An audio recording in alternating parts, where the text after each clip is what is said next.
Hey, everybody. My next guest is a comedian, writer, and actor who also has a podcast right here on Govs Radio with his buddy Richie Byrne called Drinks, Jokes, and Storytelling. But his brand new dry bar special, Domestic Nomad, is out now, and it is hilarious. You can find it at drybarcomedy.com and use the promo code Mark Riccadonna and get a good deal on it. Here he is, folks, my brother from another mother, Mark Riccadonna.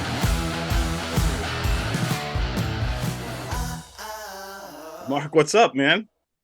Hey, I was just on. It's so funny. I was on Knock 'em Dead comedy when we were talking about you. Nice. Good things, I hope. And they even had a photo of you and Richie. You took Yeah, some photos of Richie for a calendar. yeah. Me and I was very disappointed there was no nudes. me and Richie are part of a calendar. We're doing a calendar with Jen Snortlin and a whole bunch of local Long Island comics are on this calendar. I think Richie's January and I'm December. So they got so with like the bookends of the year, which is cool. Oh, Yeah. And then but yeah, it was fun. I like it. I was expecting maybe get a nude Richie in front of a fireplace. That was just last night, actually, me and Richie hanging out. we That's had a awesome. we had a nude Richie by the fireplace. It was nice. No, no, yeah, it was cool because the way they do this photo shoot, it's like a gauntlet. So there's like I don't know, 10 photographers, and you go from station to station, and they can start taking Oh wow. pictures. Yeah, there's no real direction. You just kind of like, hey, how about this? And then just posing and Bounce uh around. yeah. But there's some Did really you good have any pictures. props? She gave me a Did you present. do anything with props? Yeah. She gave me like a present. Oh, Yeah, and I put, but I was hoping she would give me like a Santa hat or something like that, but no yeah. such luck. I just had the big Santa belly, the gray beard, and a present in my hand. You got a phone call at my hotel. Oh, all right, let's see who Hello? this is. Mark Riccadonna is right now in the Poconos, I think he said, chilling in a really nice. Let's see who's calling. Is it room service? Right. Is he perhaps got a escort visiting the room? We will see. Okay, no problem.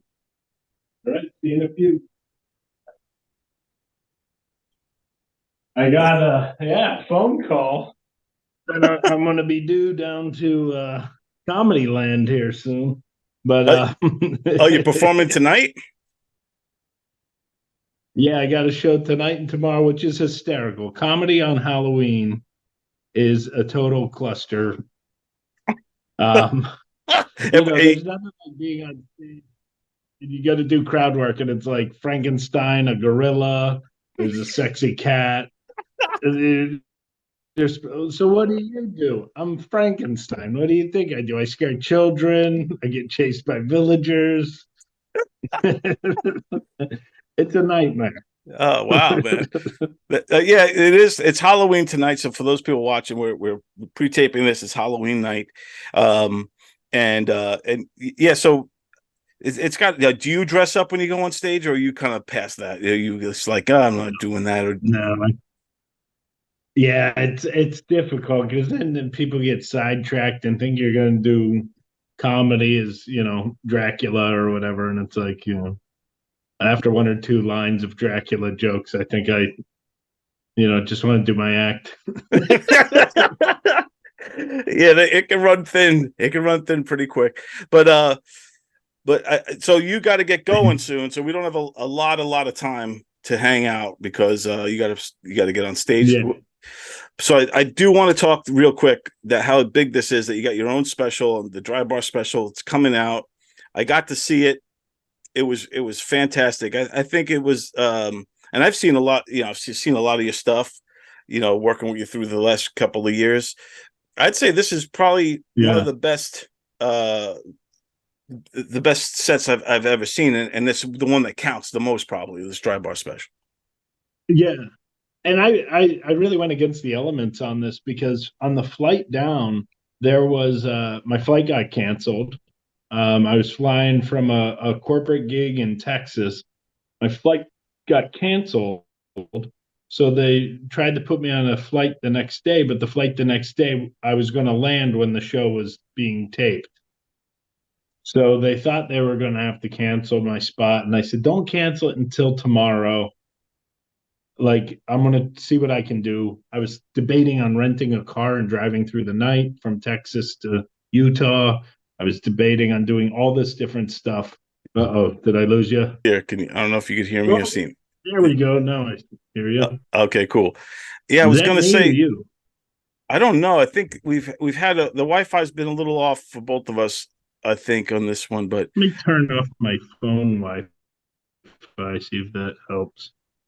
Um, but uh, so but let's see if but to that your story, when you got an opportunity like a dry bar special, and all of a sudden now your flight's delayed, you got to be yeah. going into panic mode because you don't Yeah, want to ruin I didn't lose know that what to opportunity. do.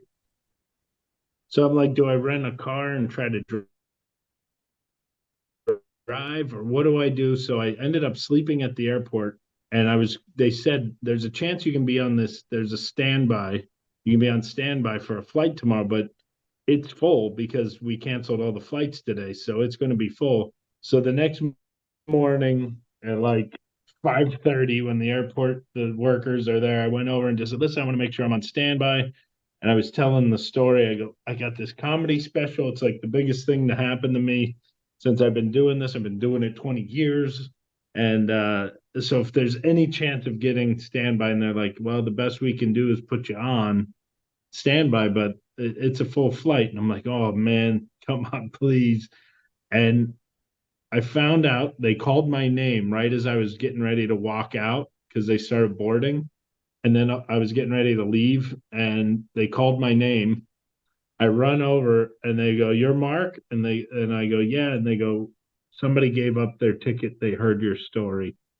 Wow. And I got somebody's seat and they took the later flight and I made it, got in a cab in Salt Lake City, went straight to, didn't go to my hotel. I went straight to where we were taping, changed my clothes, had makeup and hair, and got ready to do the special. Wow, man. So you're seeing a sleepless Mark Riccadonna, um, do you fully think ready to go. do you think in a weird way that helped you? Like, do you think in a weird way that kind of like not and the not being so worried about your set and more worried how you're going to get there maybe helped you? Yeah, like it allowed me to actually, when it was time to go on stage, the first comic was on, I was second, and when the MC was up and switching the room over, it was like, all right, we're in this moment now. Like we can't change it, we can't do anything different. It's going to be whatever it is. I took a big deep breath and I went out on stage. And what was so cool is I did the set, and you get two shots and they can edit between the two if you need to. Right. And they say do all your stuff on the first one, and then the second one, like if you screwed up a joke or they might have notes for you, whatever. I walked off stage in the first show, and it was one of those things where it was like, man, I don't really remember how it went. I don't remember how the jokes went. I don't remember the order I did them in. I walk off stage, and our director, who was so awesome, she was unbelievable. And she's actually from Pennsylvania, close to where I live. Oh, nice. Walks over and gives me a huge hug and goes, "Good news, Mark. Your special's done." She goes, Wow. "I don't have to do any editing. Wow. So the next show, go out and just have fun." And so I went out and I had a blast on the second show. I did a completely different show. And then I got off and she goes, now you're going to make me work, aren't you? Because both shows were good. And so both went well. And my special is a little longer than other people's specials because there was a bit on there that she really wanted on that was in the second show, but she didn't want to disrupt the first show. So she edited in the bit and just kind of sewed it in. And you can't tell where it is. I know the joke, but anybody who watches it, I dare to find out which one and be able to pick it out. I'm gonna have to watch it now really carefully. Try to see if there's any audience members. Maybe I could see different audiences. No, dude. That's awesome. Those are the kind of stories where you feel like there's something bigger going on there. Here you go, almost lose the flight. Some mysterious person switches seats with you. You're able to get there right on time. Makeup, boom, you're on the stage. And then you have two killer sets. The guy who is the crowd warm up guy, really great comic. If you do go on Dry Bar and you do promo code Mark Riccadonna, but look after you watch, because you get full access to all of the specials once you sign up. And there's a guy, his name's Marty Simpson. And he was just amazing because he would hold your hand and walk you through everything. He already did his, and now he was just doing warm up. And he was just amazing. And he kept saying things. He goes, it's kind of funny because the company's called Angel Studios, and they do religious videos. Right. And he was like, you kind of got to think, like, somebody gave up their seat. You made it just in time. You got your cab ride here. The Uber guy was like really good. You got to think there's something to it. And I was just like, don't do this. Don't lay a bunch of religious stuff on me right now. I just want to do my comedy set and not feel guilty. It definitely, those kind of magical moments, they always seem to happen at in magical times, so I think it's super cool, whether it's God and the angels or kismet or some kind of magic, but no, energy, that's awesome. Just to the world. Yeah, man. And like I said, dude, like, I do a lot of work for you, like editing and all kinds of stuff. So I've seen a lot of your sets through. This was like definitely super tight. Everything was great. The crowd, everybody was into it. It just, and the way they shot it, everything was just perfect. Even your jacket that you chose to wear was the right one. Everything was just perfect. It really was. Like, I felt like just a lot of the times the stuff you saw of mine that, like, I'll be like, hey Don, can you get a video out of this and do that? I need this for this, and you'll do it. And it's like there's sets that I wasn't really polishing for. I was going up and just feeling out the crowd and having fun and doing whatever. Where this one was like, I'm coming in with a plan. Like, I've been working the jokes that are in it was in it because it fits the narrative of the special. It's all about becoming a husband, becoming a father, and like there's a point to it. Where a lot of times I go on stage and I'm just like, let's see what rips. Like, let's see where we go tonight at this place with people dressed up, and it's one of those things. I'm on stage while the guy's waiting to get a boner so they can go back to their room. So like, people might walk out, but it's not because they're mad. Right, exactly. It's because they're about to bang their wife. So where are you again? So where are you? You're in a hotel. You said you're in the Poconos? I'm in the Poconos at one of the honeymoon retreats, and you can see, look, a nice round bed with the mirrors all over. If you look through the mirror and look over here, you can see there's a heart-shaped hot tub. And it's right in front of the bed, so you could be in the hot tub, and somebody can be on the bed. But then what's even crazier, let's see if I can maneuver this. You see that glass door? Yeah. That leads to a like two-person swimming pool, standing room swimming pool. and it's in there, and the room's all heated up, and there's a fireplace, Yeah, but I man. won't be going in that. Yeah, pretty sure it's filled with jizz. Just tons of semen floating in there. I won't be going Uh, that's crazy. They gave you the honeymoon suite all to yourself, man. You got jizz pool, you got the heart-shaped in. bed. I got the jizz pool, I got heart-shaped tub to wash my ass in. So now, It's after you, unfortunate. Every time I get booked in, go ahead, go ahead. every time I'm booked in one of these, I my wife can't come. My wife won't be. She has school tomorrow. She ain't coming to this. Right. Now, when you record a special like Dry Bar special, which everyone could catch it on drybarcomedy.com, promo code Mark Riccadonna, and they could all check it out.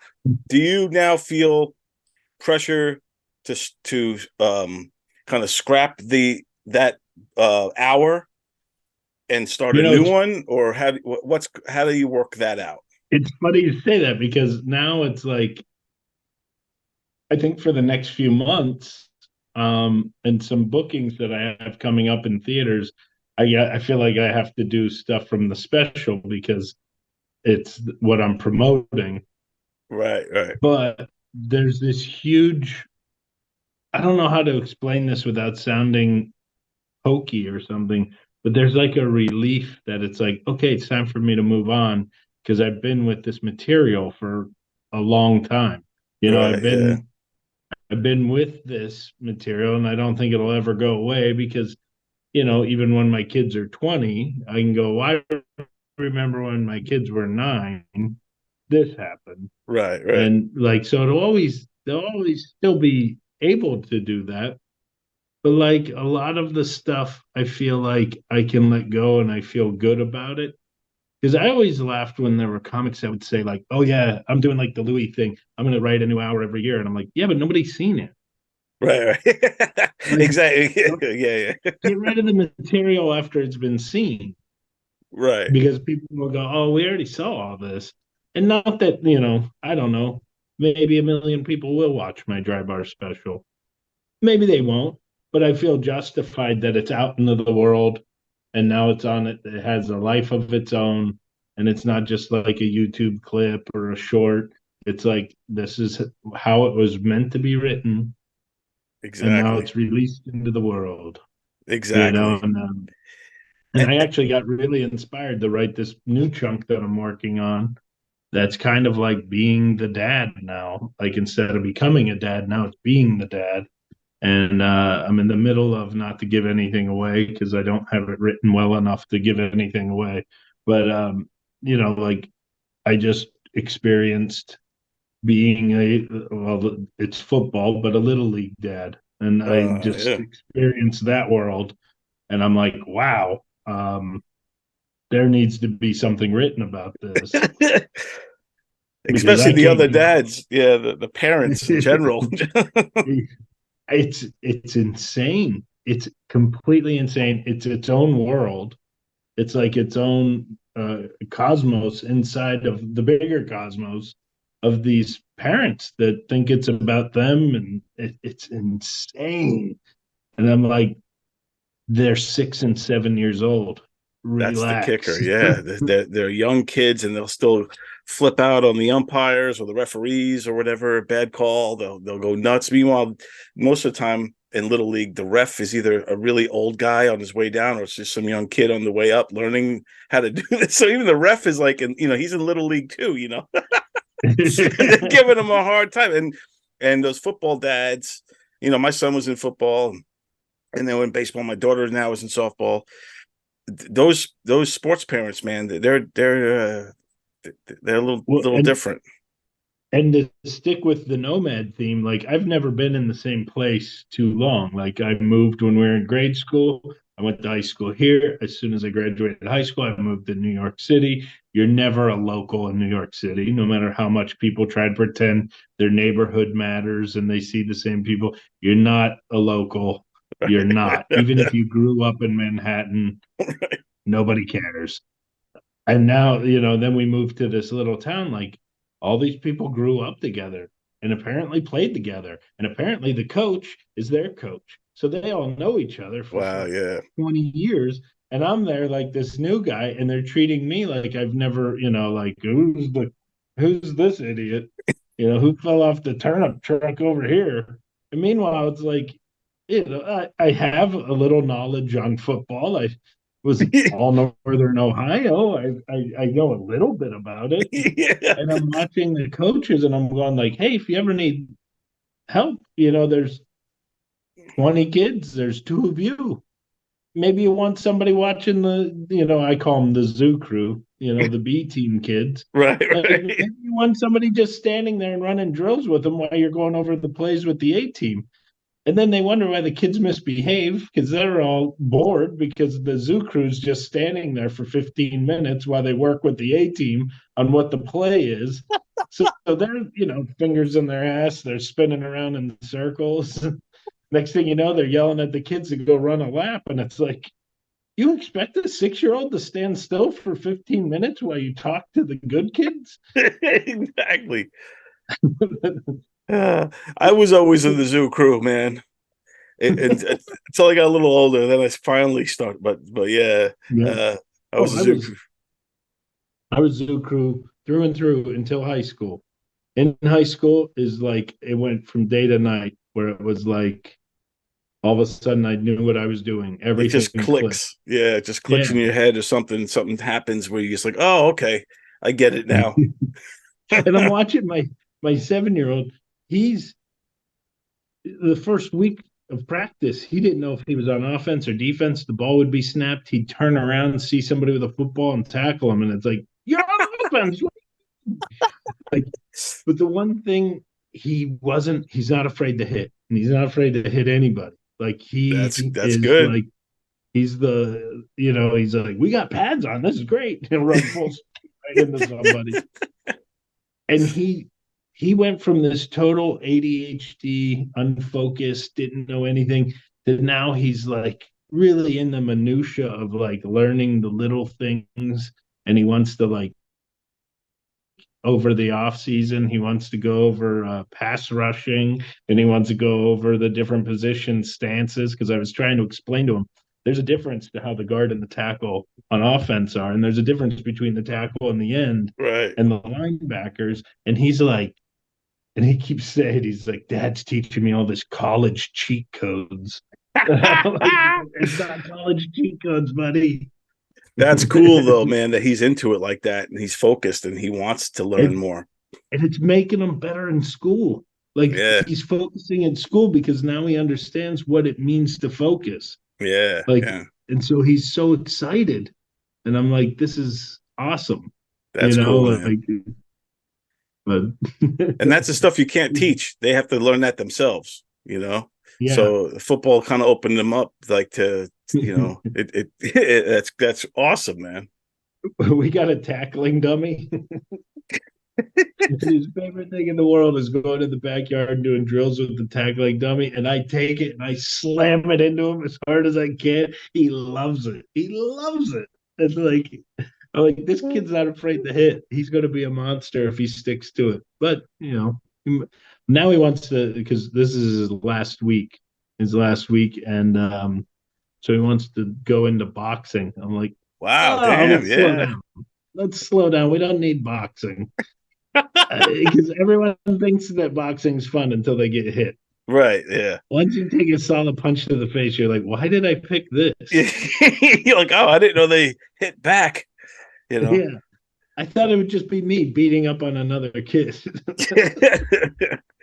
Well, it's good that you find time to do all that stuff because you're a busy dude, man. You're out there making movies, you're traveling the road, you got like, you're doing podcasts, you all kinds of stuff, man. You're definitely I can't wait grinding. to do another project with you. You're like the best person in the world to work with. Yeah, dude, right back at you. It's always a blast work with you, man. Yeah, I would love to. We got to get another project cooking, man, for sure. I mean, we did. Yeah. We did a couple of movies where I helped edit that one film through Open Doors, and then Which got a lot of awards, and they It's because of your work. You Oh, you directed did a it, lot more and than those actors. The actors think they were terrific, but you helped make them terrific. well, yeah, it's all. That's what I love about projects like that because it's all synergy. Everything comes together. From everything from the set design to the directing to the acting, then finally down to Yeah. the edit to the music. Or everything And with matters. Through Open Doors, I thought, yeah, and Through Open Doors, I mean, it really started with a script that was really fun. And it was interesting because Raven, the writer, was like, every time I talked to her about taking chances on stuff, she's like, yeah, let's do it. Let's do Yeah, it. she's super cool, And man. like, we kind of shot a romantic comedy like a horror movie. It was very interesting to take this, what it was, and make it what it became. And the actors were great. We had and then sitting with you, it's like just a pleasure working with you because you're easygoing. You see things, you have vision, you have opinions, which is something that's so important. I think a lot of people don't understand in this business that you have to have opinions, but not be a jerk about it. Yeah, that's a good point because yeah, there's some people. There's people that like to collaborate, and then there's people that's no, it's my way, Yeah. and that makes it a little bit more difficult. But like for us, I mean, we always have a collaborative vibe. When we Eh, worked when we Yeah, worked on that Supernatural video, I mean, we co-directed it truly. Like it was a lot of input from both of us of how we saw it, and then we found a medium of what we liked. And a lot of times we agreed on everything. So yeah, it wasn't like butting heads. It was just like, oh, I saw it this way. Oh, I saw it this way. You know what? Maybe if we do that, yeah, let's see what this happens. right, And it exactly. worked. We try to find, yeah, exactly. It's always, And yeah, and on no budget, I think we created something very cool. And it yeah. was I would love to go back and hindsight and do a couple different things, but that's life. Well, that's the one we shot in like one day. That was crazy. Yeah, it was Yeah, like 24 hours literally. like a literal 24 hours around the clock. And man, those last few hours, man, I was like, not now. I think I might have passed out a few times, but we got it done, and it came out really good, and it was awesome to see that one being played out. And he stands in front of her, and she's naked, spread eagle on a table. And he's looking at her like he's about to make an estimate on a used car.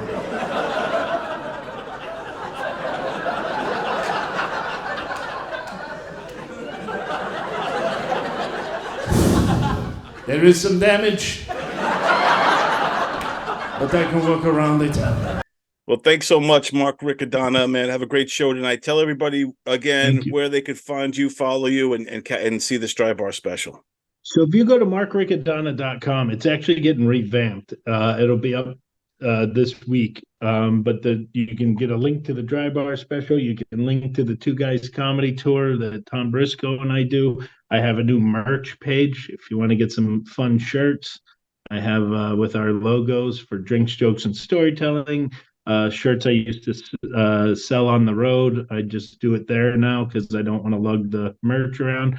A lot of fun stuff on the website, and you can follow all the socials.